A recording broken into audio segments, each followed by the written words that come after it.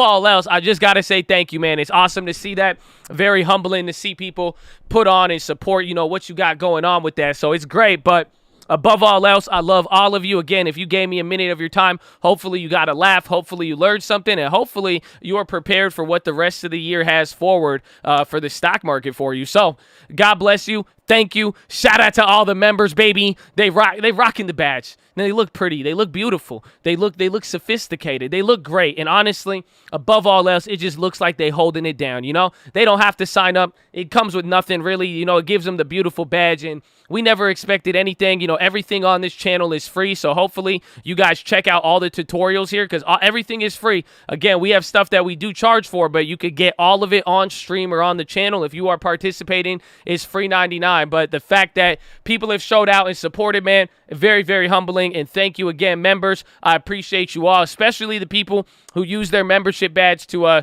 spread a positive light and more or less, you know, during different times. You know, you get a good representation not only of the cult, but ultimately yourself. So thank you for that. And shout out to the stream alerts, baby. They hold it down every single day, and we make sure that they never miss anything. It's better to have it and not need it than need it and not have it. Shout out to stream alerts. I wonder if it starts getting active again, you know, like real active, like end of the year active. Oh, man, those stream alerts. But we won't talk about that. But above all else, I don't care if you got a badge. I don't care if you got the stream alerts. You know why? Because if you come in here with a positive attitude and you come in here with an attitude to learn and you facilitate the discussion and you got something to bring to the table, you come and sit down at the table and you got your own little meal that you made. You got something you could put into the chat that everybody could feast on and it's good for the soul. You know what I'm saying? If you could do that, God bless you and thank you, and we appreciate you. So all the good souls, all the good hearts out there, God bless you, everybody collectively. Just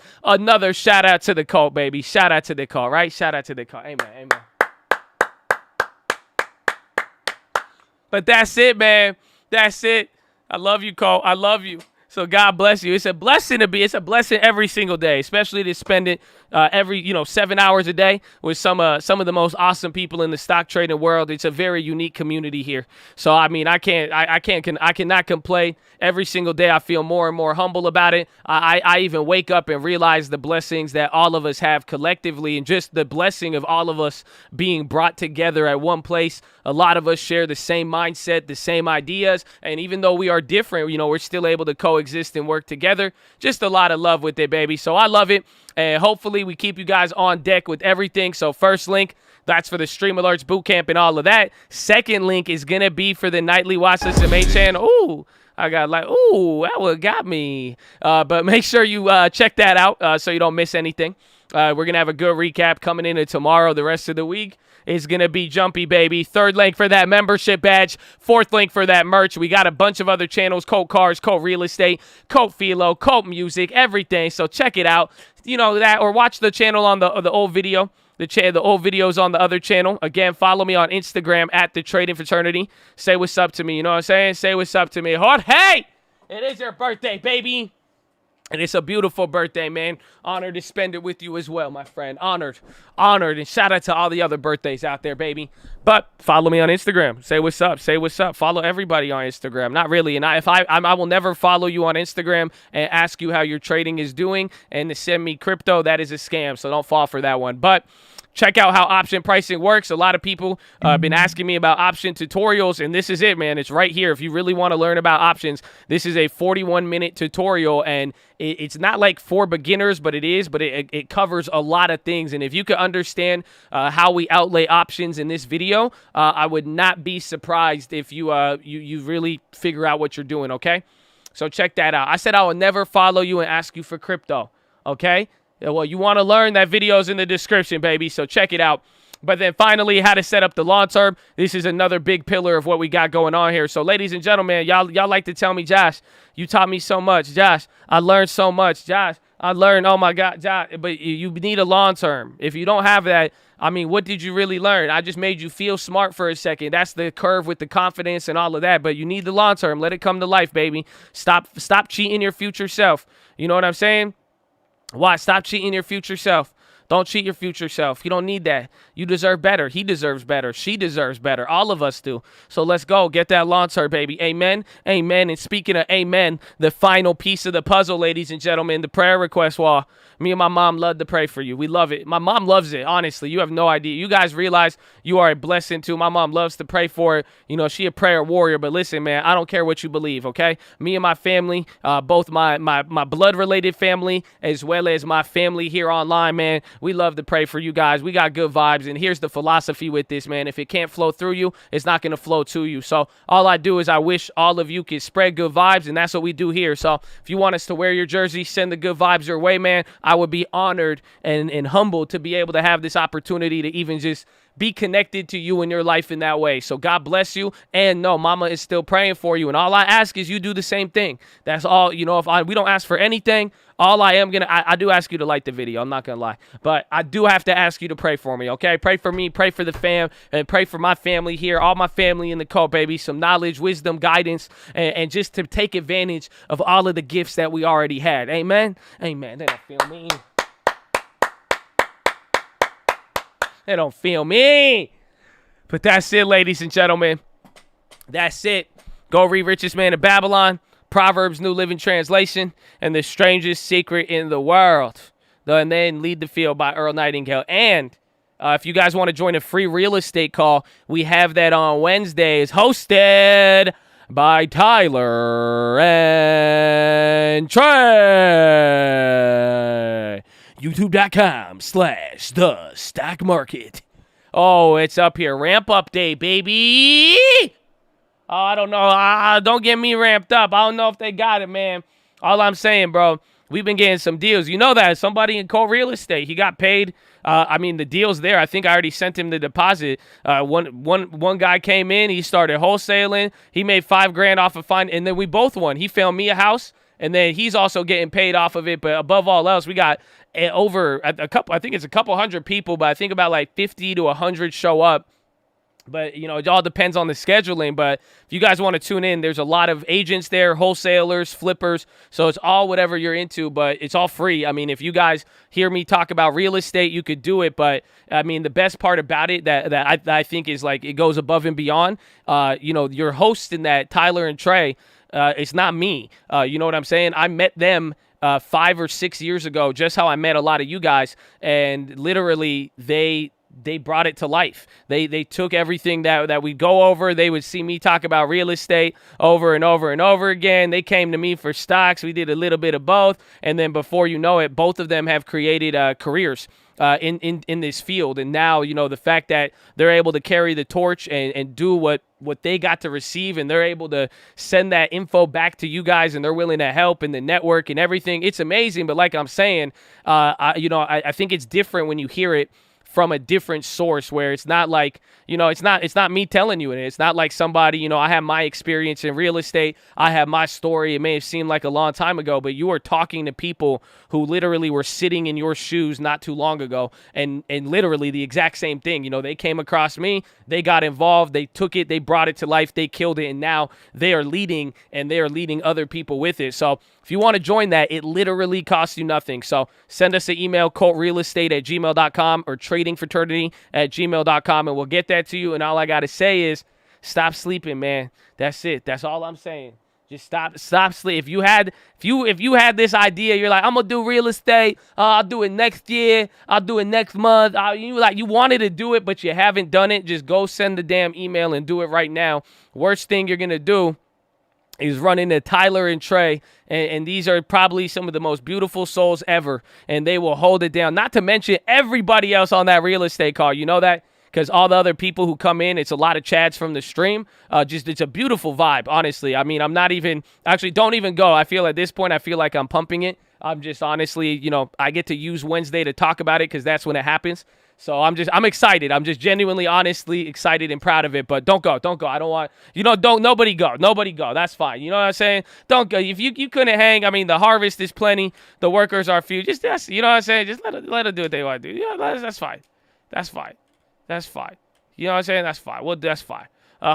You might pull through. You might pull. Just do it though. We'll see. But send the email, baby. And then I hope you don't forget your PHILO. Oh, I hope I don't fall. A classic one today, ladies and gentlemen. So I hope above all else you guys leave today. I do need you to continue the rest of the day at 120%. This is what I usually say towards the end, a lot more hype, but I think it ties in here to the PHILO. And it's very simple, man. Go do whatever you got to do. Do it 120, 150%, okay? But in everything you do, I hope a lot of you do not become a slave to your emotions. And I hope you understand how real life is going to work and how success and all of this journey that you're on and how it's going to play out. You are going to need a special ability, and that is to go with what you know and not what you feel, okay? And not what you see. Because usually if you see things, it brings an emotional reaction. But I hope you could stick to what you know and understand before a building gets built up, they must dig and build down, okay? Okay, just understand that. You know, I'll give you the other one. And a lot of things, you know, the seed has to go in the ground and it's covered up first for a little bit. You got to dig deep and it stays dark. I said this one before. It's like a photo. You know how they used to develop photos back in the day? They used to take the photo and they would go put it in something they call the dark room. And because what happens is that they have to keep the photos dark so that it could develop. Oh, doesn't that sound like you, my little guy, my little friend? Doesn't that sound like you? Think about it. Oh, some of you might feel like you in a dark room, huh? Sometimes it gets dark a little bit. You digging deep, right? You building up your foundation so you could go sky high, huh? And you in that developing process. Sometimes it works and then you fail again. You're like, I don't know. Think about that. You developing. Oh, you know why? It has to be dark, and you got to dig deeper to get the seed in the soil, you know, and it's going to be dark. Imagine that seed. It's dark in there. I'm just telling you. But it has to stay like that to develop because guess what? If the light hits it too early, it messes up the vision. It messes up the picture. Oh, y'all don't feel me. You know what they call that? They call that exposure in film. Oh, come on. So don't get exposed too quickly. Some of y'all want to get exposed without the foundation. Y'all want to get exposed to the 100th floor without building the foundation and 50 floors below it to make sure it cannot be shaken. Ah. So I'm just telling you, man, it's not about what you see. It's more about what you know. So just do not forget that, okay? I want you to know where you're going. Oh, y'all don't feel me, huh? Y'all don't feel me. I want you to know where you're going. Are you ready? Are you willing to die for those Christians? Do you ever feel flying? Are you willing? Have you made your decision? ABC, always be closing. Have you made your decision for Christ? Do you know where you are going? Oh, I know. That sounds very religious. Very religious, but y'all don't feel me. That's the beauty of it. That's the beauty you could take out of it, right? Because it could apply spiritually. They always say that the hellfire preachers, they ask you, do you know where you're going when you're looking? Do you know where you're going in life? Do you know where you're going with your goal? Do you know what you want? Do you really know? Do you know that you have a purpose? I've been reminding you every day. You know that, right? Come on, I'm trying to tell you. Oh, do you know you have a purpose? I've been trying to explain this to you. I've been trying to tell you every single day. But do you know that? Because it's not what you see. It is what you know. Oh, come on. Come on. They're playing with me, man. They're playing with me. They sleeping on it. Oh, come on. I'm just trying to tell you what I know. And I know, so that I'm trying to make sure that you know, so you know where you're going. And that's why you know. That's why it's easy to not worry. That's why it's easy to stay in the game and stay focused. You know why? Because we know. Oh, I see a lot of things. I see a lot of things. I see a lot of comments. I see a lot of different accounts. I see a lot of up and down. Oh, but it doesn't change what I know. So that's your PHILO for today, man, and you got it, and I just hope it sticks with you, Chad, because I've been trying to tell you every day. I said divinely, I think I'm here to tell you that you have a purpose. You may not believe it or not, but you're a little bit more special than you think. You're not that special, okay? I'll keep it real with you. I'll keep it real. You know, you ain't got it like that. You know what I'm saying? But you got a purpose, and you're a little bit more special than you think. I think that's easy to accept, right? You ain't LeBron, okay? I'm gonna tell you right now. Like, LeBron is special, but you ain't LeBron but you are special in your own way. But I'm just trying to tell you, you got a purpose. And if you know that, it's not about what you see. But all in all, man, I'm just telling you, as we move forward the rest of the year, I don't know what you guys are dealing with, what you're not dealing with, but this is always just a big special reminder that I'm telling you, what you know and sticking to that will take you a long way, and do not be swayed by those emotions. So, you know, emotions cause feelings. What you see causes emotion, then it causes a feeling. A feeling could talk you out of a really good decision, but that's why just concrete plan it, baby, and get ready to dig a little deeper. And if you feel like you're getting deeper, just know that's where the foundation gets built. You know that? Some of you are like, I feel like I'm in a hole. Good, because that's where the foundation gets put. And then you build from there. You don't build 100 stories without a foundation. At one point, some sort of hole had to get created. I'm just saying. So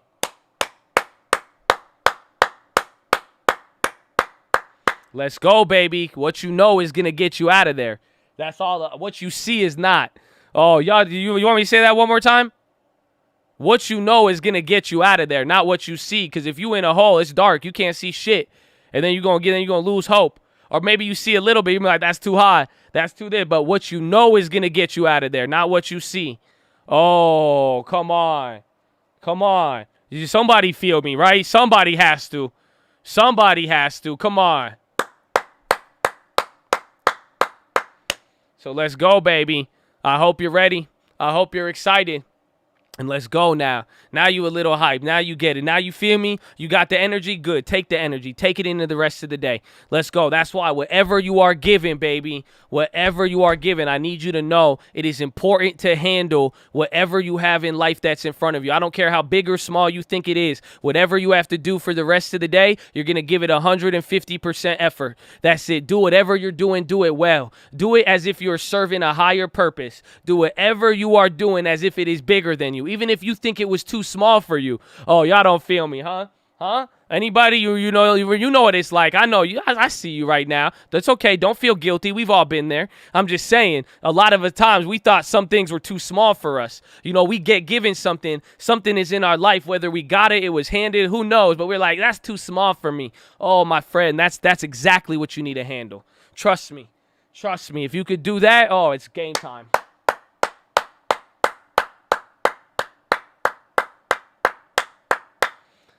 So let's go, baby. 150%. Wake up and drive. No neutral. You are not a chameleon. That's it, baby. What you gonna do? Huh? Oh, what you gonna do? You're gonna wake up and drive. Your attitude will be determined. And you want me to give you another one? I can give you another one right now. Are you ready? I'll give you another one. And honestly, this could explain too. Even today, honestly, what a lot of people said in the chat and this and that, that's your life, okay? And quite frankly, I've realized, back in the day that you water the weeds a little bit. People get too crazy. It's easier to ignore stuff. But I hope you know you got to control your expectations. I'm going to tell you this right now. You know why? This is a beautiful one. When you wake up, I want you to expect that you can accomplish it. I want you to expect that you could do something. You know, have that attitude like you could succeed. You see what I'm saying? That's going to be a good day. Wake up and put it in drive. But be careful, though. This one's from Marcus Aurelius, one of the last good emperor of Rome. But he said, when you deal with people, you should always expect, if difficult people, you're going to always expect that they will be difficult. Expect them to be rude. Expect them to be mean. Expect them to not look out for you. Oh, y'all don't feel me. Y'all don't feel me. You know why? You know why? Because now you're going to expect that it's going to be your day, nothing. But now you lower that bar. Lower the expectation that you have on it. Now you're not going to get hit the same way. Think about it. Somebody come at you, they start talking sideways to you. What was your expectation? Definitely too high. You know, imagine if you're sitting down one day in your office and then your boss comes in and he starts cussing you out, yelling at you, starts saying you messed up on this report, you did this, and he just starts blasting you. You might be angry, you might be sad, you're going to be surprised, a lot of feelings from that, right? Now imagine your coworker comes up to you and says, "Hey man, the boss is in a really bad mood today, so watch out." Now what's going to happen? You might double check the report because you know he's a little sensitive today. Maybe, but even if you didn't and then he clapped at you, the fact that you knew he was in a bad mood, oh, come on, that's going to, y'all don't feel me. Oh, y'all don't feel me, huh? Y'all don't feel, you see what I'm saying? That's how expectations can shape your attitude and emotions way, way more than you think. That's why you need to expect to succeed. Expect it's going to be a good day. Expect that you personally have the ability and everything you need to succeed. That's on you. And you already expecting that you can accomplish it, right? That's what you do. But then everybody else, you don't need to expect anybody. Don't expect anybody to help you. Don't expect anybody to be nice to you. Don't expect anybody to be grateful. If they do, even better. But if it doesn't, well, there you go. You ain't going to be shocked. You ain't going to get in a fight on the internet. You ain't going to get mad. You see what I'm saying? You see what I'm saying? That's expectations, baby. So let's go, baby. Wake up and drive. I want you to expect good, but for others, I need you to lower your expectations. That's what I had to do. You know what I'm saying? Because quite frankly, I'm a very, chest to the sun type of guy. So I expect a lot from my Chads, especially if they've been with me for so long. I expect a lot, but I realized, I was like, you know what? Let me try. Let's switch gears a little bit. I'm going to expect a little bit lower. I'm going to expect a lot less. And I don't get disappointed because, again, it's your life, okay? So y'all got to live your life. Okay, and whatever you expect of others is going to shape your attitude and how you react, okay? Okay. I hope I make you proud. The plug, you already know. A few make me proud. It's not too many. I would be lying if I told you everybody made me proud. And guess what? I told you the expectations, they're lowered. I got very low expectations now. It's very hard to disappoint me. I cannot be, I'm not really expecting much. I'm just expected that I'm going to, just get another day. And that's it. God willing, too. I'm not even expecting another day. I'm just excited to be here. I'm excited to be here. You know what I'm saying? Oh.